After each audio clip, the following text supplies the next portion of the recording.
नमस्कार दर्शक बंधु साई अनंत आश्रम को स्वागत। पंचांग अनुसार मार्च 16, 2026 विशेष ज्योतिष महत्व रही।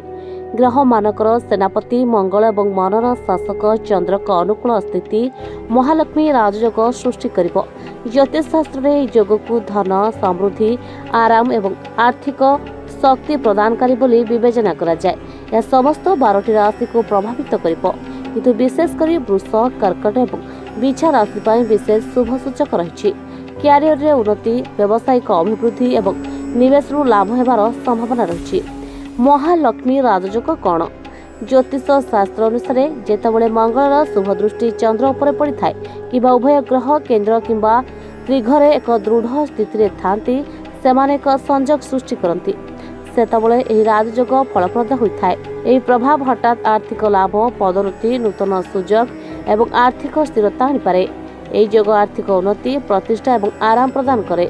यह व्यतीत अटकी रही प्रकल्प गुड़िक गति पाइबार संभावना थाए।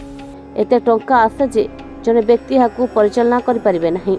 वृष राशि आजिकल वृष राशि लोक मैंने बहुत शुभ आर्थिक एवं व्यावसायिक संभावना अनुभव करुछंती। मंगल एवं चंद्रर अनुकूल स्थिति हठात आर्थिक लाभर सुजोग सृष्टि करिपारे।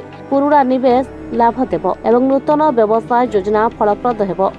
कर्कट राशि 16 मार्च 2026 ठारू कर्कट राशि लोक मैंने समानकर कठिन परिश्रमर पूर्ण फल पाइपारे। ସେମାନେ ଚାକିରିରେ ଉନ୍ନତି କିମ୍ବା ବ୍ୟବସାୟିକ ଲାଭ ଦେଖିପାରନ୍ତି। ଆର୍ଥିକ ସ୍ଥିରତା ଆସିବ ଏବଂ ଏହା ନିବେଶ ପାଇଁ ଏକ ଭଲ ସମୟ।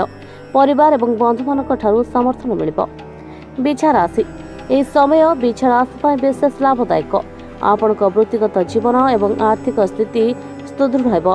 ବ୍ୟବସାୟରେ ଅଭିବୃଦ୍ଧି ଏବଂ ନୂତନ ସୁଯୋଗ ସୃଷ୍ଟି ହେବ। ଆର୍ଥିକ ଲାଭର ସୁଯୋଗ ହଠାତ୍ ଆସିବ ଏବଂ ନିବେଶ ଭଲ ଲାଭ ପାଇବାର ସମ୍ଭାବନା ଅଛି। सामाजिक प्रतिष्ठा वृद्धि पाइब एवं परिवार मध्य खुशीर परिवेश रहिबो।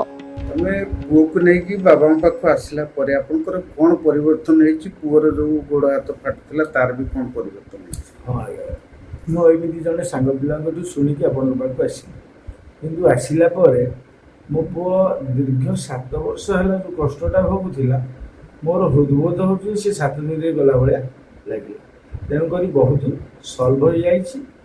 एथिपाई बाबा को कोटि कोटि प्रणाम आउ महावीरी पंचमुखी महावीरी हनुमान को मो स्वामी जहाँ कहले मु भी से कहलो चाहूँ तथापि मोर अलग अनुभूति। बाबा कहले मेडिटेशन करने आम 4 थर मेडिटेशन कलापर काली कर मेडिटेशन मो निजे महावीर आसिक छुई पेटू देवी मुझे कष्ट पाई मो पुओ एमती कि बर्तमान अनुभव करुँच मो पुओ भविष्य संपूर्ण भल। अच्छा पुओ एडी आसिले परे मोर जेती माने कष्ट थिला मो आगुरु जमा चाली पाउ नथली। एडी जेती सप्ताह भीतर आसिलेनी माने मते एते भल लागछि। हम तो चालियो छु, बुलियो छु, खेलियो सब भल लागछि। आगु मु किछि करे